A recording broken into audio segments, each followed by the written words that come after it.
Yes, mambo vipi mtazamaji wa Clever TV? Imani yangu naambia mzima na afya tele kabisa. Na leo nipo hapa kwa ajili ya kupa update ambazo zinaendelea. Yes. Kubwa kuliko bana, leo Harmonize amekuja na kusema kwamba albamu yake ya 31 ambayo aliwatayarisha mashabiki kwa muda mrefu sana atoweza kuitoa mwaka 2025, huenda ataongea na uongozi wake ili itoke mwaka 2026. So hiyo albamu inaitwa 31 na hajasema chanzo ambacho kinamfanya ashindwe kutoa album kipindi hichi ambacho alituahidi. So kitu ambacho amesema kwamba anaongea na uongozi wake ili huenda hiyo album isitoke kipindi hiki 2026. So mambo ni mengi, lakini kwenye kuunganisha matukio walimwengu wanasema kwamba chanzo ambacho kinafanya Harmonize asitoe hiyo album kutokana na hali ya nchi kuchafukwa kidogo, yani nchi jinsi ilivyochafukwa ndo chanzo ambacho kinafanya Harmonize asitoe hiyo album, kwa sababu hakuna mtu ambaye anaweza kumsikiliza, kwa sababu kila mtu yuko na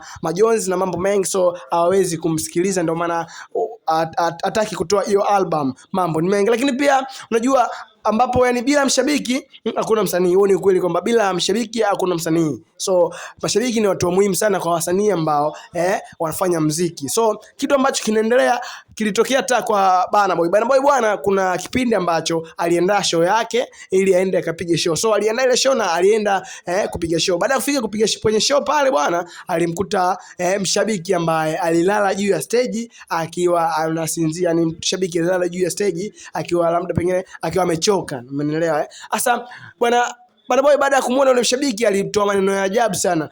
Kitu kati ya neno ambalo katoa na nukuu na akamwambia kwamba sijakulazimisha uwe mshabiki wangu. Umeelewa? Yaani kamwambia yule mshabiki Burna Boy kwamba sijakulazimisha uwe mshabiki wangu. Na maneno mengi ajabu ambayo alimtolea yule mshabiki ambayo watu wengi hawakupendezwa nayo. So baada ya vile Burna Boy aligoma kufanya ile show endapo yule mshabiki atotoka pale stage-ni. So baada ya kutoka stage-ni pale mshabiki, Burna Boy alifanya show. Lakini baada ya hapo Burna Boy kitu ambacho kilikuja kumkuta baada ya kuandaa show nyingine watu hawakuenda. Chanzo ambacho kilisababisha mashabiki wasitokee kwenye ile show yake ya pili baada ya kufanya kile kitu ambacho alifanya kwenye show ya kwanza, watu walikiki kichwani, so ndo wakaluka nacho. Mpaka kwenye show ya pili watu walikuwa wajajaa. Lakini pia sio kujaa, alijaribu akiimba kwenye kipande cha kuitikia, mashabiki pia walikuwa hawaitikii kwa sababu walishika lile neno lake ambalo la mara ya kwanza. So mashabiki ni kitu kikubwa sana kwa wasanii. Yani mshabiki naweza nikasema ni mtu ambaye msanii anamtegemea kwa kiasi kikubwa, na ndio maana hata Harmonize anaona kwenye kipindi hichi ambacho mashabiki wake wana mambo mengi, wanafikiria vitu vingi, hasa